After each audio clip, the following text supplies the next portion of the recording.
Aujourd'hui, on va parler de la sunna. Et donc, on continue dans notre livre. Et la question qui est posée, c'est quel est le rôle de la sunna?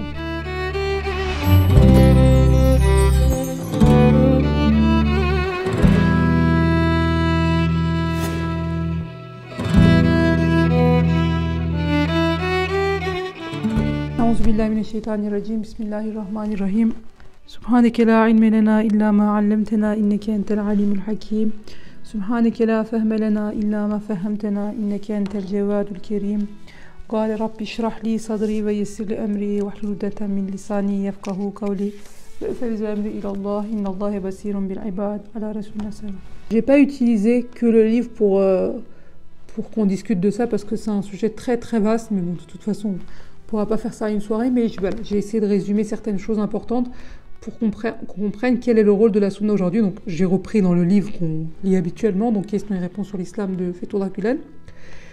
Je me suis aussi aidée du livre qu'on avait décidé de lire en commun, une analyse de la vie du prophète, donc Mohammed le messager de Dieu, pareil encore de Fethullah Gülen, et un livre sur les compagnons du prophète, c'est la vie des compagnons du prophète de Ibn Kathir. Donc déjà, qu'est-ce qu'une sunna?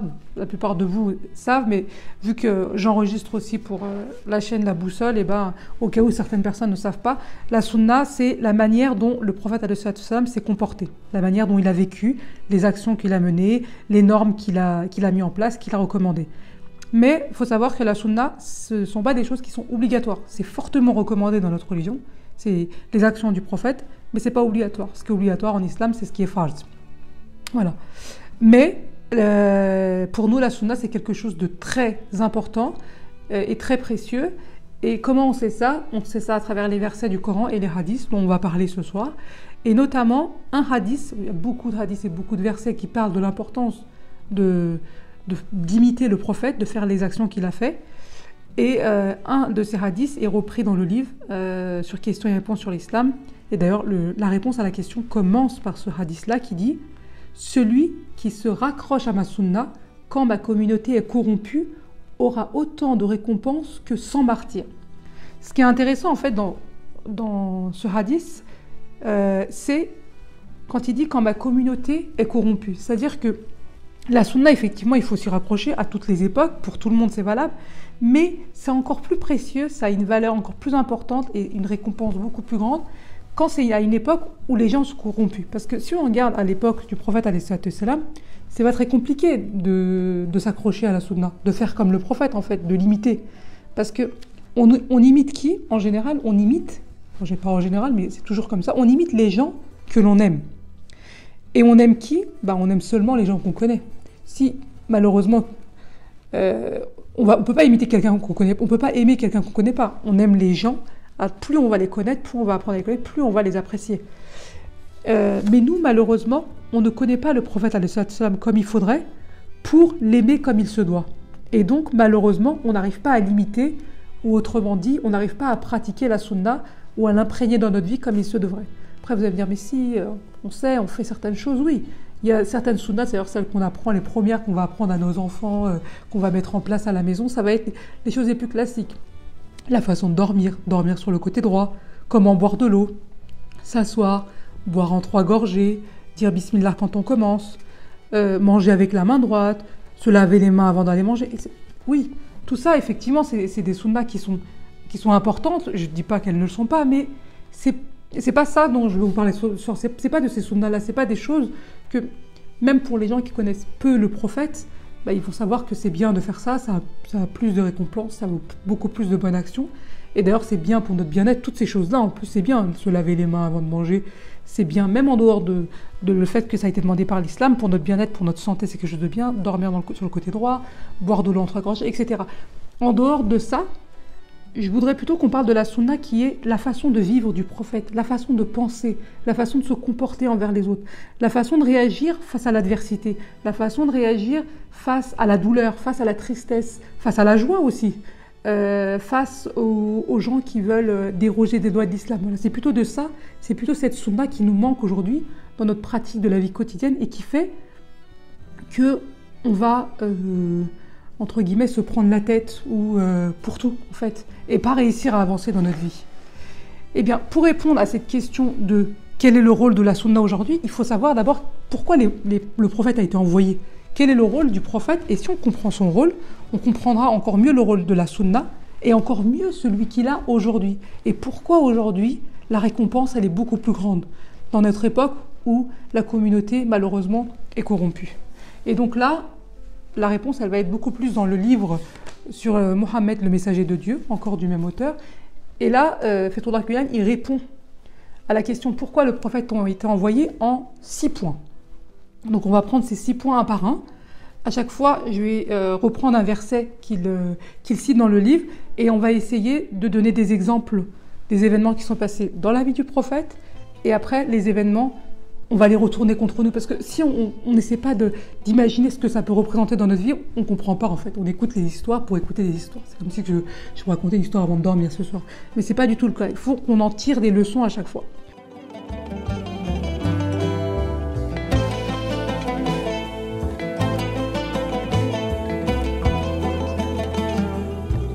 Donc la première des choses, pourquoi les prophètes ont été envoyés, c'est pour illuminer le chemin de l'humanité. C'est pour nous éclairer. Quand on est perdu dans ce monde, quand on est dans l'obscurité, dans le noir, c'est eux qui vont nous illuminer. Et là, il cite un verset de la sourate Al-Imran, le verset 164. Le verset est le suivant. « Dieu a été d'une extrême bonté envers les croyants en choisissant parmi eux un prophète pour leur réciter les versets divins, les purifier de leurs péchés et leur enseigner le livre et la sagesse, bien qu'ils fussent autrefois dans un égarement manifeste. » Donc ce qu'on apprend à travers ce verset, c'est que Allah Ta'ala, il nous a honorés, il a été d'une extrême bonté en nous envoyant un prophète qui est un des nôtres en fait, qui est un être humain, comme nous, qui va avoir besoin de dormir, de manger. Il aurait pu nous envoyer un ange. Mais là, on aurait pu se dire, oui, mais les anges, ils ne mangent pas, ils ne dorment pas, ils n'ont pas de besoin, ils n'ont pas de nefs.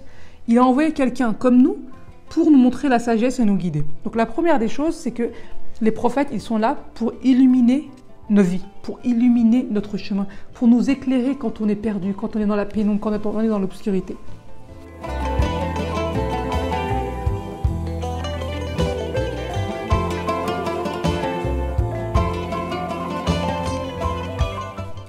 La deuxième des choses, la deuxième des raisons de l'envoi des prophètes, c'est pour guider les gens vers la servitude à Dieu.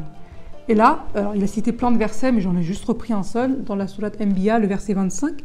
Point de divinité en dehors que moi. Donc, adorez-moi donc. Allah Ta'ala, il nous dit, il n'y a pas d'autre divinité que moi. Nous dit Allah Jalla Jalaluhu, adorez-moi donc. Mais comment on va l'adorer? Quelle va être notre limite? Quel va être le juste milieu? Comment on doit adorer Allah Ta'ala? Eh bien ça, pour l'apprendre, pour le comprendre, pour savoir comment on doit le mettre en pratique, on a besoin du prophète, on a besoin des prophètes, et ils sont là pour ça. Et si on regarde, par exemple, la vie du prophète alayhi salam, je vais vous donner deux exemples qui sont complètement opposés. À l'époque du prophète, le prophète alayhi salam envoie Muaz bin Jabal dans une tribu pas très loin de Médine pour être imam. Et cette tribu, c'est une communauté, c'est un peuple composé de beaucoup de paysans, d'agriculteurs, etc. Et Muaz bin Jabal, c'est un compagnon du prophète qui était là des premiers jours. Et donc, quand il leur fait faire la prière à la mosquée, vu que c'est le imam de la mosquée, il lit des sourates longs, il reste longtemps debout, etc. Il prend le temps de faire ses prières et les gens, ils s'en plaignent. Donc, la communauté vont voir le prophète et ils disent, mais Muaz bin Jabal, il est très bien, on l'aime beaucoup, mais par contre, les prières, elles sont très longues. Nous, on est des paysans, on a des champs, on a du travail, on a de l'agriculture à mener. On ne peut pas rester aussi longtemps. Et le prophète, il se met en colère quand il entend ça. Alors, il ne va pas tout de suite voir Muaz bin Jabal et le réprimander. Au contraire, il attend un moment où ils sont en communauté, où le prophète fait un sermon après la prière. Et là, il leur rappelle, il leur dit un hadith très important, où il leur dit faciliter. Alors, je n'ai pas les mots exacts là, parce que je l'avais noté ailleurs, pardon, je suis désolée. Facilitez les gens. Ne leur rendez pas les choses difficiles. Ne les faites pas fuir de l'islam. Si vous n'êtes pas d'accord avec ce qu'ils font, expliquez-leur avec des mots justes. Mais facilitez les gens. Il leur dit ça.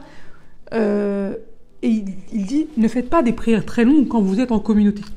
Quand c'est vous qui dirigez les autres. Parce que dans la communauté, il peut y avoir des vieillards qui ne peuvent pas rester longtemps debout. Il peut y avoir des gens qui ont des besoins urgents, des gens qui ont besoin d'aller aux toilettes fréquemment et qui ne peuvent pas rester longtemps dessous, des gens qui sont fatigués, des gens qui ont faim, des gens qui doivent retourner travailler rapidement. Donc, soyez justes. Ne faites pas trop vite, ne faites pas trop lentement, mais faites ce qu'il faut, sans en abuser. Par contre, dans un autre événement de la vie du prophète sallallahu alayhi wa sallam, quand on regarde, Huzaifa radiyallahu anhu, il rapporte qu'une nuit, il a vu le prophète sallallahu alayhi wa sallam qui priait. Et le prophète sallallahu alayhi wa sallam, quand il priait, parfois il priait à haute voix en fait. Il dit, il a commencé à réciter la sourate, vous connaissez tous cet événement de la vie du prophète en général, la sourate Baqara, il l'a lu en entier, ça fait 286 versets. Il le lit en entier. Ensuite, je me suis dit, il va se pencher, il va continuer sa prière. Mais en fait, il ne s'est pas penché, il a continué. Il est resté debout et il a lu la sourate Al-Imran, qui fait à peu près aussi 200 versets. Et là, je me suis dit, c'est bon, il va poursuivre sa prière, il va se prosterner. Et en fait, il a lu la sourate Nisa. Donc, il a lu 3 sourates du Coran qui font à eux 3 plus de 500 versets, une centaine de pages. Et le prophète, quand il lisait le Coran pendant ses prières, il récitait lentement et clairement. Lorsqu'il y avait un verset qui glorifiait le nom d'Allah, il le glorifiait, il prenait son temps, il disait Subhanallah, etc. Quand il y avait une demande de protection envers Allah, il demandait sa protection. Donc il faisait attention à tous les versets qu'il lisait. Donc quand il a fini ces 3 sourates, c'est là qu'il s'est incliné et a dit Gloire à toi mon Seigneur, Subhan Rabbiyal Azim. Il s'est incliné, vous avez fait, il raconte, il dit il s'est incliné aussi longtemps que lorsqu'il était debout. Imaginez, regardez, il a lu 3 sourates très longues du Coran, même quand il était incliné, Subhan Rabbiyal Azim, on le dit 3 fois et on se relève. Il dit il est resté incliné aussi longtemps qu'il a été debout. Puis il s'est redressé, et là il a dit Sami Allahu liman hamida, Rabbana lakal hamd, c'est-à-dire Allah entend ceux qui le louent, Seigneur à toi les louanges. Et là il dit il est resté redressé aussi longtemps qu'il était resté incliné. Et finalement, il se prosterna en disant Subhan Rabbiyal A'la, et il demeura prosterné aussi longtemps qu'il était resté debout. Regardez, le prophète sallam, il fait une prière très très longue, mais il l'a fait comment? C'est quand il est tout seul, lui et Dieu. Il n'y a rien d'autre, il n'y a plus d'intermédiaire. Alors que quand il a réprimandé Muaz bin Jabal, il le réprimandait parce qu'il fallait tenir compte des autres. Donc il faut un juste milieu dans notre vie. Et les prophètes, ils sont envoyés pour ça, pour nous montrer la justesse. Alors, le juste milieu, n'imaginez pas que c'est toujours le milieu. C'est pas comme une règle de 20 cm. Le juste milieu, c'est 10 cm. C'est pas ça. Dans certaines choses de la vie, par exemple dans la bonté, le niveau, ça peut être à 15, ça peut être à 18, ou plus proche de l'autre extrême. Ça, on le sait pas. Le prophète, il est là pour nous montrer cet exemple-là. C'est pour ça que dans notre vie de tous les jours, dans nos actions, dans notre façon de penser, on doit toujours dire, si le prophète aurait été là, comment il aurait réagi? Et pour savoir ça, qu'est-ce qu'il faut faire? Il faut le connaître. Comment on va le connaître? Il faut lire. Il faut lire plein de livres sur sa vie, sur ses compagnons, sur les descendants de ses compagnons, etc. pour s'informer. Parce que plus on va les connaître, plus on va les aimer et plus on va les imiter. Et d'ailleurs, dans le Coran, dans la sourate Baqara, Allah Ta'ala, il nous parle d'être une communauté juste, d'être une nation équilibrée. Il dit, et aussi, nous avons fait de vous une communauté de justes, d'équilibrés, pour que vous soyez témoins aux gens, comme le messager sera témoin à vous. C'est-à-dire que l'islam nous demande d'atteindre cet équilibre. Et d'ailleurs, j'en ai déjà parlé, je me souviens l'année dernière, mais j'aime beaucoup ce côté-là du Coran. Il y a un miracle mathématique dans le Coran. Ce verset de Baqara, que je viens de vous lire, sur l'équilibre, sur la justesse, sur le juste milieu, c'est le verset 143, qui se trouve, je vous ai dit tout à l'heure, le Surah Baqara, ça fait 286 versets. Donc c'est exactement 286 divisé par 2, ça fait 143. Donc c'est le verset qui est au milieu de la Surah Baqara. Subhanallah, et encore ça, c'est encore voilà, un des miracles du Coran. Maintenant, si on regarde ces 2 exemples, les prophètes, on a dit là, ils sont là pour nous guider vers la servitude à Dieu, nous montrer comment on doit rendre la servitude à Allah Ta'ala. Bien, quand on regarde dans nos vies à nous aussi, il faut qu'on trouve le juste milieu. On ne peut pas, par exemple, voilà, la plupart des gens qui sont là, qui écoutent, vous êtes des personnes qui travaillent, et les gens qui vont écouter sur la boussole, la plupart peut-être sont des étudiants. Donc je vais donner des exemples dans la vie des gens qui travaillent et dans la vie des gens qui étudient. Pour un étudiant, ou quand nous on était étudiants, quand on fait notre prière en temps normal, par exemple, je prends l'exemple de la prière, c'est l'exemple le plus classique, on le fait voilà, à une certaine vitesse, en prenant plus ou moins notre temps, en faisant les sunnas, en les faisant pas, en faisant que des fois les parties obligatoires, en faisant pas les zikrs. Mais quand on est en période d'examen, alors là, on va prendre le temps pour faire nos prières, on va faire les sunnas, on va prendre les ablutions tranquillement, tout notre temps, tout ce qu'il faut pour le faire bien. Parce que voilà, on est en période d'examen, on va prier plus, etc. Mais Allah Ta'ala, il nous demande d'être juste tout le temps. Donc il faut toujours trouver le juste milieu. Alors, je ne veux pas dire que pendant les périodes d'examen, il ne faut pas faire comme ça, mais il faut continuer après comme ça. Quand les examens ils sont finis ou quand l'épreuve de la vie est finie, il ne faut pas accélérer la cadence. Il faut rester dans la cadence que tu avais trouvée. Ou alors une personne qui travaille. Bon, ce n'est pas trop le cas en France, mais disons que vous avez un employeur qui vous permet, ou un travail qui vous permet d'aller faire votre prière tranquillement. Vous êtes fonctionnaire quelque part, vous êtes salarié quelque part. Alors là, quand vous êtes au travail, si vous commencez à faire votre prière en prenant tout votre temps, de toute façon, je suis au travail, donc voilà, j'ai rien d'autre à faire, entre guillemets, et que le soir, quand vous rentrez chez vous, vous faites votre prière rapidement, vous n'êtes pas dans la justesse, vous n'êtes pas dans la sunna, vous n'êtes pas dans le juste milieu. Là, c'est pas bon. Voilà, c'est ça qu'il faut faire, voilà, qu'il faut retourner dans notre vie, c'est ces choses-là auxquelles il faut faire attention, là qu'il faut être dans le juste milieu.